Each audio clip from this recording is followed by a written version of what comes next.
Ապրեք, շնորհակալ եմ։ Երկու բառ եմ ուզում ասել։ Ամենակարևորը ինչ նպատակով որ սկսել եմ կառուցել, սարքել, երկար մտածել եմ, հաշվարկել եմ, գծե բռնել եմ եւ իմ նպատակն է եղել, որ որպես մենք առաջին քրիստոնեաց աշխարհում, որ սա կարողանանք իրականացնել, որ մենք ասելու բան ունենք, աշխարհին ներկայանալու, հաշտության, համերաշխության, միասնության համար մենք տաղանդավոր ազգ ենք, հզոր ազգ ենք, հզոր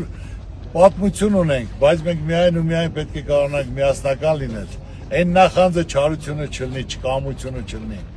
այլ իրար հետ իրար կողքին լինենք, որ սա իրականություն դարձնենք։ Եվ օր-օրի տեսնելով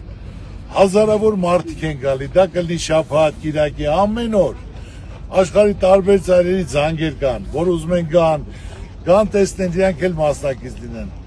Ու ես ամեն օր մտածում եմ, որ ճիշտ բան եմ արել, ճիշտ նպատակին, որ այսօր մարդիկ աղոթներ շուրթերին բարձրանալով, հույսով, հավատով, ժպիտները դեմքերին ցանկանում են մասնակից լինել, հույսով, հավատով, որ լավ է լինելու,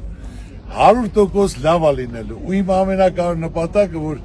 հայտարարել, որ սա լինի ազգային կառույց, ազգովի են կառուցել, ամեն մեկը տարբեր ոլորտի, արվեստ, մշակույթ, կրթություն, երիտասարդություն, կռվող տղաները, քոչակառուները, բոլորը դիում են, բոլորի համար դռները բաց է։ Բոլորն էլ կարող են գալ, տեսնելով այն, որ պետք է լինի ազգային, միասնական կառույց, հույսի, հավատի, որ մենք կարողանանք այս վիճակից դուրս գալու, մեր երեխեքին չթողելու այս խեղճ վիճակում։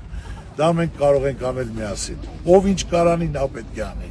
Ծանոթ բարեկամով չի, կուսակցությունով չի, այլ կարանի, պետք է նարություն տաս անի, որը դա իծնի Աստծո կամոք այդ մարդուն այդ շնորհը տրված է։ Եվ ուզում եմ ասել, որ բոլորը ուշադրություն ունեք, այսօր ես ուղերձ եմ հղելու։ Ինչ որ ես քանի ժամանակ տեսել եմ, զգացել եմ, ձեր բոլորի նպատակն էլ թող իրականություն դառնա։ Անհնարին ոչինչ չկա։ Պետք է ունենաս հույս, հավատ, պահվածք, նվիրվածություն, արդարություն։ Մնացած ամեն ինչ Աստված կտա։ Աստված այդ շնորհը կտա, եթե մարդը նախանձ չի, այլ կամեցող բարի մարդ է։ Աստված պահպան բոլորին։